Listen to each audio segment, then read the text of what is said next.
자, 그리고 얼굴을 그릴 때 여러분 아직 하이앵글, 로우앵글에 대한 이야기를 안 했었는데 뭐 대충 얘기하자면 카메라가 여기 있어. 카메라야. 카메라 렌즈입니다. 아, 잠깐만 제대로 그리자. 너무 맨날 대충 그린 것 같아. 이런 식으로 카메라 렌즈가 위아래로 봤을 때 이게 눈이야. 눈입니다. 밑에서 위를 보면 로우앵글. 그러니까 밑에서 보고 있다 그래서 로우앵글, 위에서 보고 있다 해서 하이앵글이에요. 그러면은 여기서 사람 얼굴이 이쪽에 있냐 이쪽에 있냐에 따라서 당연히 각도나 이런 것들이 달라지게 보일 수밖에 없습니다. 물론 여기서 고개를 이렇게 내리면 또 정면으로 이렇게 보이긴 해요. 하지만 그걸 좀 배제를 하고서라도 여기서 보는 이목구비 위치와 여기서 보는 이목구비 위치는 좀 다릅니다. 밑에서 위를 보기 때문에 일단 십자선으로 보통 컨트롤을 하거든요. 저희가 아까 그렸던 눈선 있잖아요. 얘를 컨트롤 해야 돼요. 위치를. 자, 밑에서 보기 때문에 눈이 위쪽으로 간다. 왜냐면 턱이 좀 더 보이겠죠. 왜냐면 이렇게 이쪽이 더 많이 보이게 되니까. 그럼 자연스럽게 이런 식으로 보게 되고, 여기에 이제 눈을 맞춰서 해주면 된다. 이런 식으로 보이게 됩니다. 턱이 좀 더 이렇게 보일 거고. 자, 대신 귀는 이쪽 축에 있기 때문에 얘 같은 경우에는 귀가 이렇게 아까 말한 것처럼 이쪽으로 따라가는 게 아니고 좀 더 밑으로 내려가게 돼요. 이쪽이 축이 돼서 이런 식으로 보이는 거기 때문에. 그래서 이렇게 되고, 반대로 위에서 밑을 보면은, 자, 우리 얼짱 각도라고 예전에 많이 했었는데 지금도 그렇게 부르나? 이런 식으로 해서 반대로 귀는 뒤로 살짝 가게 되고 이목구비는 앞쪽으로 가게 됩니다. 대신 눈썹이 짧아지게 되는데 이거는 다른 쪽 얼굴에 대한 이해를 좀 더 해야 되기 때문에 눈을 그릴 때 좀 다루도록 하겠습니다. 이렇게 해서 코는 앞으로 나가고 입은 밑으로 뽑게 되죠. 이런 식으로 밑에 쪽으로 흐리게 됩니다. 십자선을 잘 써야 얼굴의 다양한 각도를 이런 식으로 그릴 수가 있어요. 일단 위치부터 정확하게 맞춘 다음에 여기다가 세부적인 묘사로 해서 이쁘게 그리면은 훨씬 더 설득력 있고 괜찮은 그림을 그릴 수가 있다. 이것만 딱 봐도 얘가 어딜 보고 있는지 대충 감이 오지 않나요? 항상 조심해야 되는 거는 항상 여러분이 좋아하는 각도로 계속 그리다 보면은 그림이 늘기가 쉽지가 않습니다. 좋아하는 것만 그리고 그렇기 때문에 더 이상 늘지가 않는데, 이런 식으로 좀 다양한 각도를 구사를 하셔서 여기서 또 비주얼적으로 이쁜 얼굴을 그리는 연습을 하시면 될 것 같아요. 네, 뭐 예를 들어서 여기 때문에 콧구멍이 좀 더 보이니까 콧구멍에 대한 표현도 달라질 거고, 눈썹의 위치도 달라지고, 머리도 밑에서 보는 것과 위에서 보는 게 좀 달라지겠죠. 네, 그런 것들을 연습을 계속 하셔야 되고, 이런 식으로 제가 이거 자주 그리는 얼굴 각도인데 이렇게만 그리면 안 돼요. 다른 다양한 각도도 그려야 줘야 된다, 그 말입니다. 저는 이 얼굴도 구해요. 조금씩 더 여기 안에서 복잡하고 미묘한 이목구비가 들어가면서 각도나 튀어나오거나 이런 것들이 구에서부터 더 복잡하게 그려지거든요. 어느 정도 캐치를 해서 그림으로 표현할 줄 알면 좋습니다. 그 중간 단계에 있는 것이 아사로헤드라는 어떤 머리가 있어요.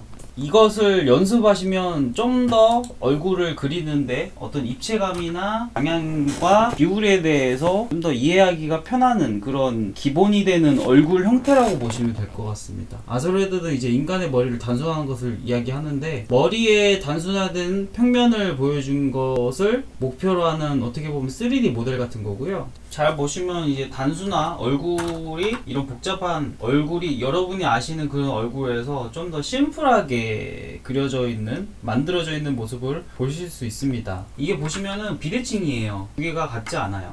이렇게 나눴을 때 한쪽은 좀 더 각지고 한쪽은 좀 더 그 각진 곳에서 좀 더 곡선의 형태를 띠고 있으면 이런 눈이나 이런 것들도 여기보다는 더 자세하게 다른 모습을 볼 수가 있습니다. 이건 진짜 왼쪽은 완전 심플 버전이고, 이쪽은 우리 얼굴이 실제로 만들어진 것보다는 덜하지만 좀 더 왼쪽보다는 디테일한 부분들을 어느 정도 면으로 표현을 하고 있습니다.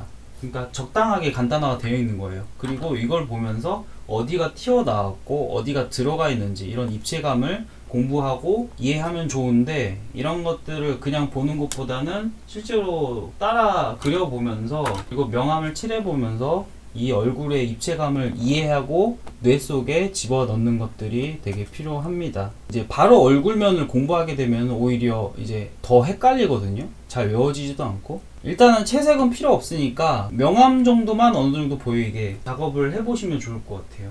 정면도 좋긴 한데 정면보다는 저는 그 반측면에서 한번 이걸 가지고 한번 그려보시면 좋을 것 같습니다.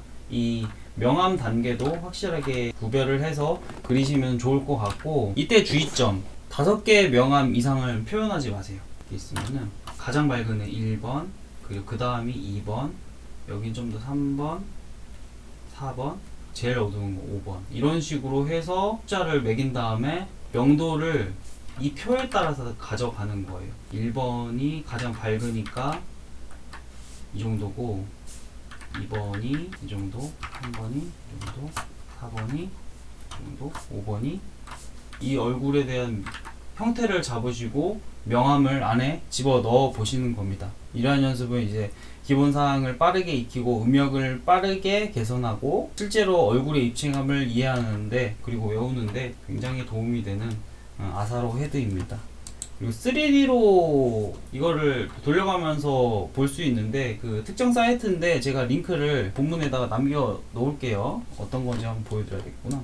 네, 여러분이 실제로 아사로 헤드를 살 수는 없으니까 여기서 이렇게 돌려가면서 여러분이 원하는 각도를 찾으시고 그리시면 될 것 같습니다. 이걸로 여러분이 그림을 그리기 전에 한번 본인의 캐릭터에 이 아사로 헤드를 대입해도 그것도 나쁘지 않은 방법입니다. 이 얼굴의 그런 이목구비의 위치나 이런 것들이 딱 뭐 미적으로 완벽하다는 게 아니기 때문에 그냥 참고 정도만 하시면 좋을 것 같아요. 여기서는 명암, 어디에 빛이 들어가고 어디에 어둠이 생기면서 어떤 덩어리감을 갖는다, 이것을 외우는 게 가장 중요한 부분이라고 보시면 될 것 같습니다.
얼굴을 그리려면 뼈도 좀 공부를 하신 게 좋고, 그러니까 아사로 헤드를 먼저 해보시고 그 다음에 해골을 하시는 게 더 좋을 것 같아요. 해골도 굉장히 사실 복잡하게 생기긴 했거든요. 뼈 사진을 보시고 한번 모작을 해보시는 것도 얼굴을 이해하는 데 있어서 굉장히 좋은 방법이다. 그리고 나서 그 위에다가 바로 얼굴 근육이 어떻게 생겼는지 이해를 하시면서 어떤 부분이 어떻게 움직이고 이런 것들도 좀 보시면 좋을 것 같아요. 여기에다가 저 같은 경우에는 이목구비를 이렇게 얹어봤는데 이게 실제로 이렇게 이쁘게 그리기가 쉽지가 않더라고요. 화장을 시켰고 그 다음에 가발까지 이런 식으로 한번 작업을 해봤었는데 굉장히 공부가 많이 됐었습니다. 나중에 이런 것도 여러분이 참고하시면 좋지 않을까. 자, 그러면 이렇게 막 정확하진 않더라도 이런 이론을 배우면은 얼굴을 이쁘게 혹은 잘생기게 개성있고 좋은 느낌으로 그릴 수 있을까? 네, 일단은